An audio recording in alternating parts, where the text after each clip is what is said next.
Seguimos adelante aquí en Telebuen Día. En diciembre de 2012, en los primeros días, las primeras semanas, asume Javier Carrau la presidencia de la Cámara de Industrias del Uruguay. En aquel momento parecía un eslogan o acaso el título de una película, En busca de la competitividad perdida. Parecía ser esa idea fuerza que impulsaba a Javier Carrau, quien nos visita esta mañana y al que tenemos mucho gusto en recibir en el estudio. ¿Qué tal, Javier? Buen día, ¿cómo le va? Buen día. Bueno, decíamos eso, ¿no? En busca de la competitividad perdida. Parecía una película, pero muchas veces es una película de terror. Bueno, buenos días para todos.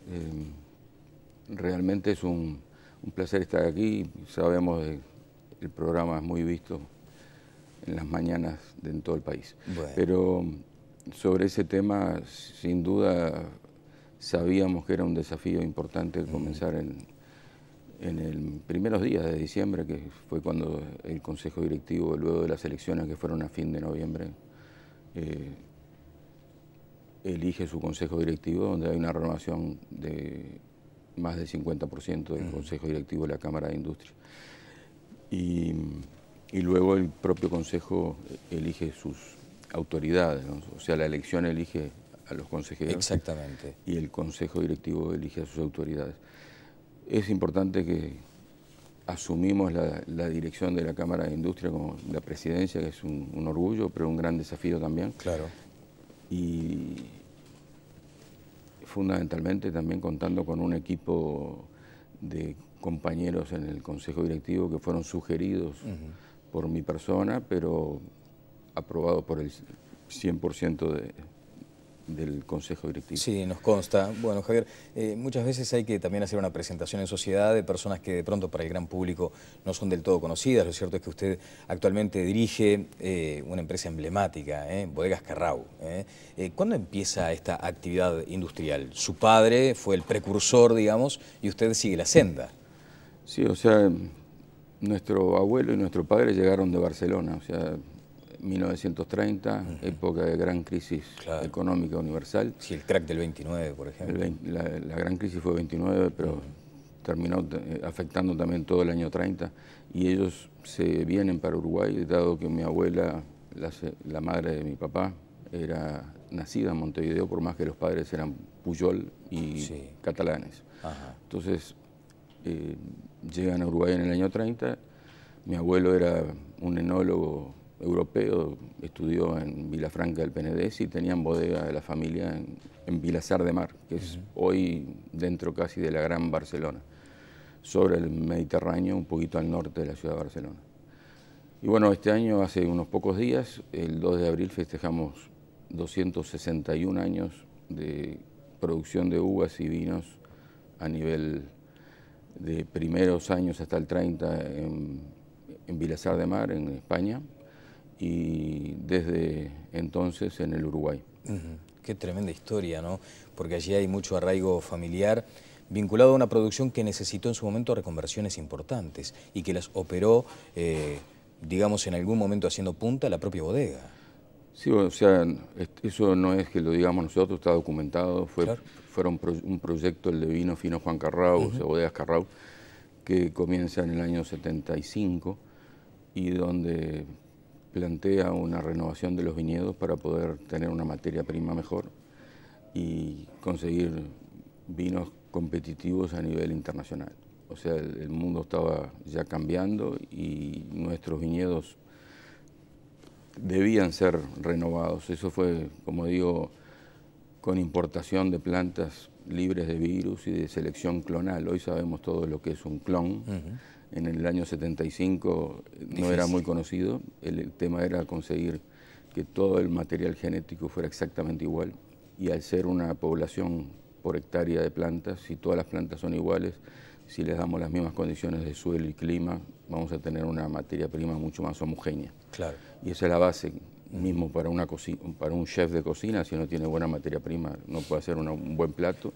En el caso del vino, la materia prima era el primer paso. Bueno, lo cierto es que Uruguay hoy es reconocido a nivel mundial por la calidad de sus vinos. De cualquier modo, siempre hay que estar en permanente evolución. No es cuestión de estancarse tampoco en esto, ¿no? Eso, sin dudas, el tema del vino, como en otras áreas también, nunca termina. Siempre estamos cambiando, adaptándonos y buscando lo que el consumidor está prefiriendo. ¿Cuánta gente trabaja hoy en las bodegas?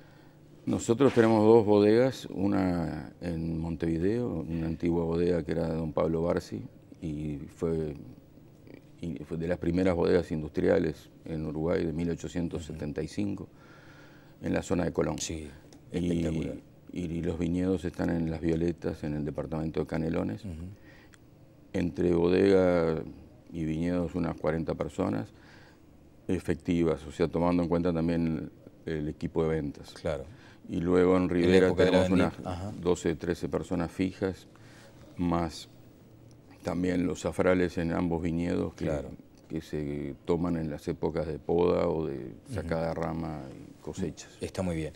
Bueno, ahora cuando estaba hablando de las bodegas y del trabajo, se me ocurre un primer punto para destacar, y es esta iniciativa del Poder Ejecutivo tendiente a castigar penalmente a aquellos empresarios, a aquellos industriales que no cumplan con algunas normas elementales de seguridad. ¿Cómo observa la Cámara en su conjunto, o en todo caso usted en particular, esta situación? No, la posición de la Cámara es compartida plenamente, o sea, unanimidad en ese aspecto. Nuestros asesores jurídicos consideran que es un proyecto no muy feliz, por decirlo de alguna manera, y que en la reglamentación legal que tenemos al día de hoy no hay ningún vacío legal. O sea, hay responsabilidad ya de los patronos, no solo en la industria, estamos hablando de los patronos en general, o sea, desde la casa de familia con una empleada doméstica hasta empresas rurales con sus peones o personal de la estancia. O sea que afecta a todos. Hay sectores que evidentemente tienen mayores riesgos de accidentes, como puede ser el de la construcción, sin dudas, o el transporte, pero sin querer sacarnos el lazo, porque evidentemente la industria pretende y va a seguir apoyando a muerte todos los elementos de seguridad que puedan haber en sus diferentes ramas de industria.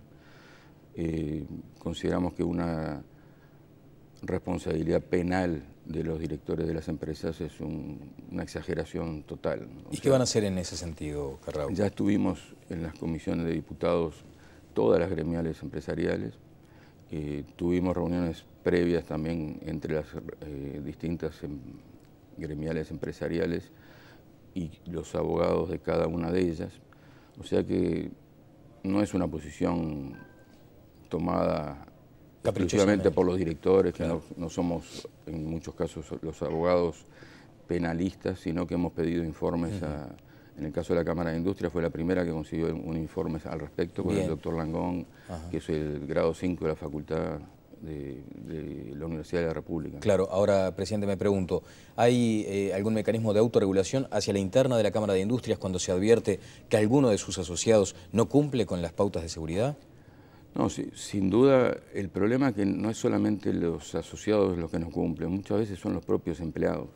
Exacto. Y eso es una realidad, o sea, todos sabemos que a veces están los elementos de seguridad, pero la persona que los tiene que usar no se lo pone, un cinturón de seguridad o un casco, y después pasa un accidente y el responsable es el patrono, lo cual también tendría que venir de la mano de que si quieren exigir algo más a lo que ya existe legalmente, también se pueda exigir al empleado que no utiliza esos elementos, aún teniéndolos en la empresa para su uso. Bien, cosa que no es permitido hoy.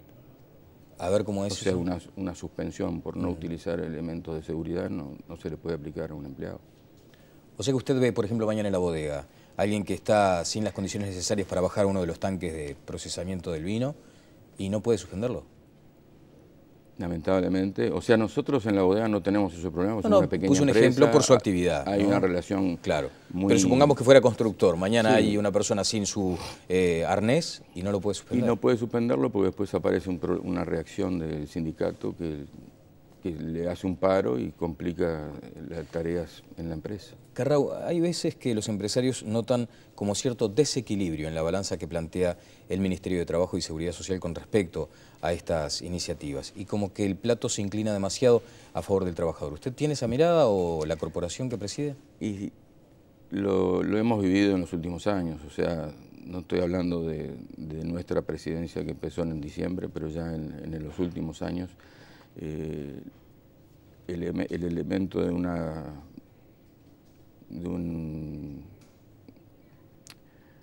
grupo tripartito donde realmente está el gobierno, están los sindicatos o los empleados y están los patrones, es difícil no perder 2-1 siempre, ¿no? Lamentablemente se ha dado eso.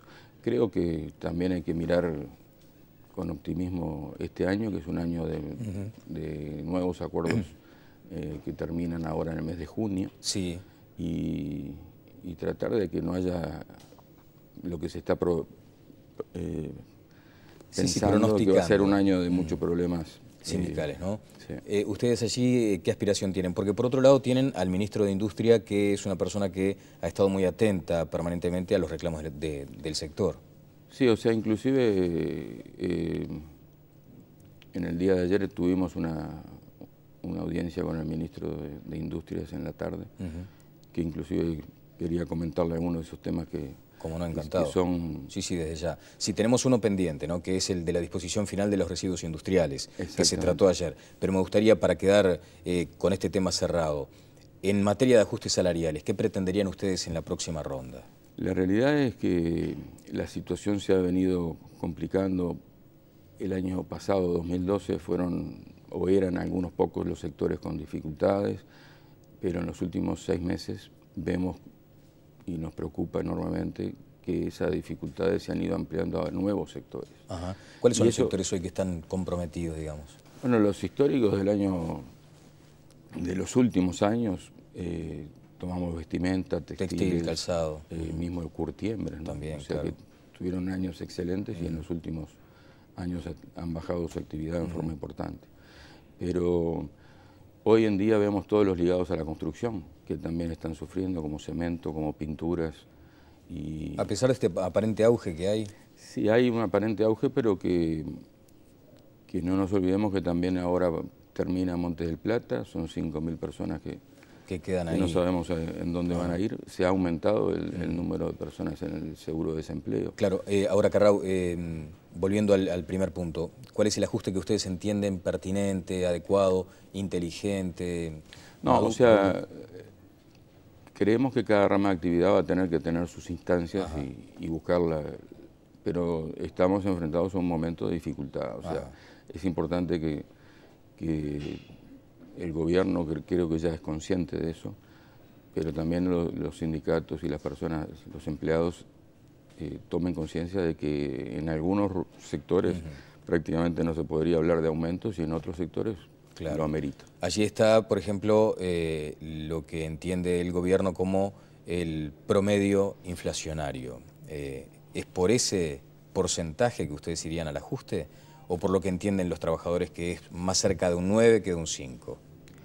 No, nosotros pensamos que no hemos entrado en la discusión a fondo todavía. Pero hay un rango meta, ¿no? Digamos. Sí, posiblemente pudiera estar más cerca de la posición del gobierno que lo que está mirando desde el punto de vista inflacionario, a pesar de que el tema de inflación no está vinculado exclusivamente con el tema salarial. Desde ya. Pero si uno mira hacia atrás en los últimos 10 años, también sumado a la situación de la tasa de cambio, los salarios han recuperado todo lo que habían de atraso en aquellos años de la crisis del 2001. O sea, aumentó el costo laboral interno, digamos, fuertemente. Y no solo aumentó, no quiero mirarlo exclusivamente sobre el tema laboral interno, quiero mirarlo sobre el costo total de país. Está caro el país. Yo acabo de llegar de una feria internacional por la empresa, por nuestra, no por la Cámara, en Alemania, en Düsseldorf, y ahí nos damos cuenta que es más barato una cena en Düsseldorf que una cena en Montevideo.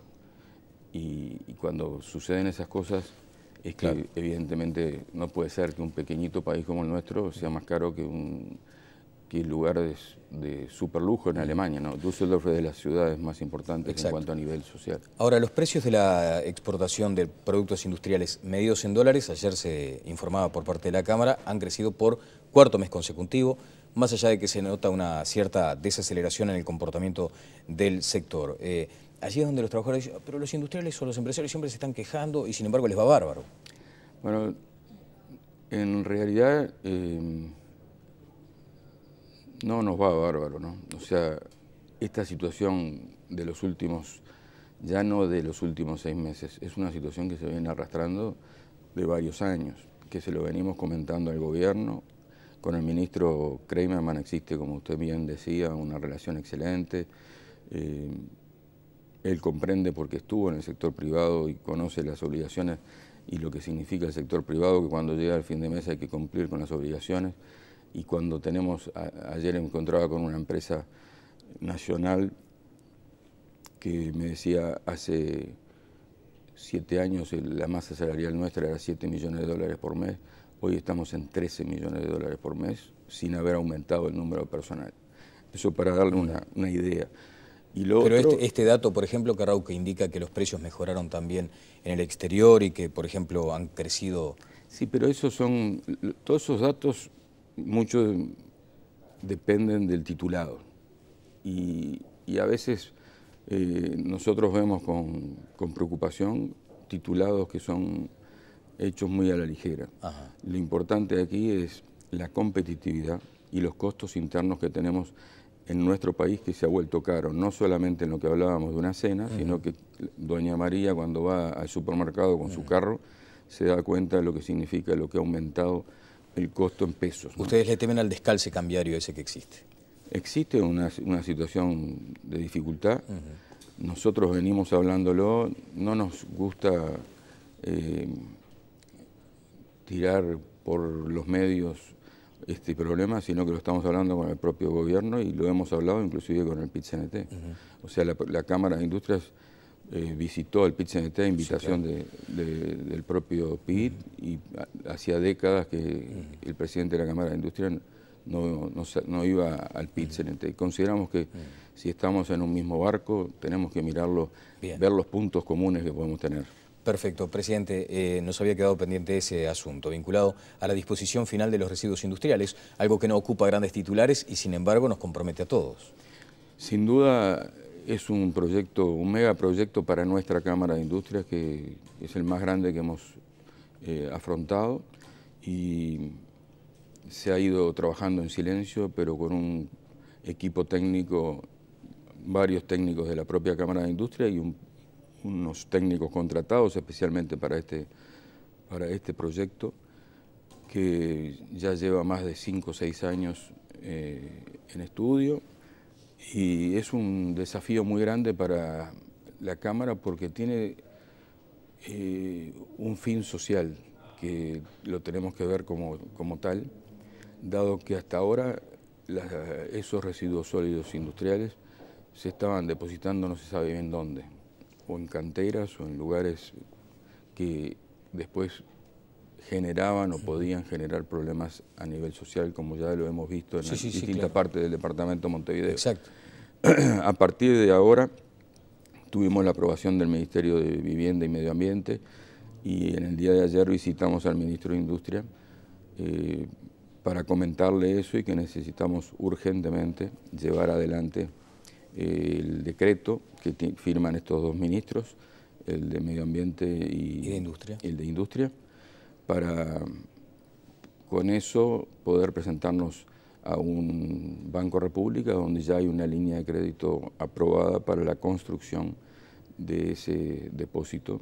Bien. Y pensamos que es un hito histórico no solamente para la industria uruguaya, para la Cámara de Industria, sino también para el país en un mundo que cada día está mirando más el medio ambiente. Absolutamente. Bueno, nos parece una muy buena idea y además una noticia como para cerrar esta primera entrevista con usted, que le quiero agradecer muy especialmente, Javier. Ha sido muy amable. Un gusto y un buen día para todos en el 19 de abril, que es cierto, es histórico para el desembarco de los 33. Hay que brindar con un buen vino, ¿eh? hay que brindar hoy y brindar el lunes, porque no se sabe bien cuándo se festeja. Bueno, es el lío de los feriados. Muy amable, presidente. Bueno, un placer. El presidente de la Cámara de Industrias del Uruguay estuvo con nosotros, Javier Carrau. Pausa y seguimos adelante.